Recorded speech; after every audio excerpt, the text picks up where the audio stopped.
solve this interesting exponential equation, we'll have to establish a known fact in mathematics. We know that 0 to the power of almost every number will give us 0. 0 to the power of 6 will give us 0 also. Now, this can make us to say that 0 to the power of x minus 1 therefore can give us the same as 0 to the power of 6, which means that x minus 1 can equal 6 without any problem, thereby making x to be equal 7. And let's test this out.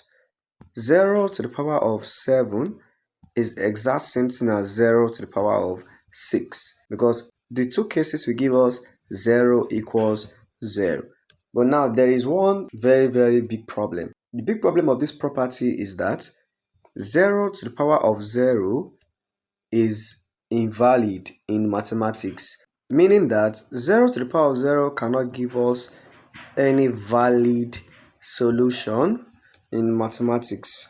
And also, 0 to the power of any negative number will also be very invalid. Why? Because 0 to the power of minus 3 will give us 1 all over 0 to the power of 3, which in turn will give us 1 all over 0. And we know that division by 0 in mathematics is indeterminate. After establishing this idea, how are we going to solve the equation therefore? To solve the equation, we're going to be doing something very simple. What we are going to do is that we are going to say 0 to the power of x minus 1 equals 0.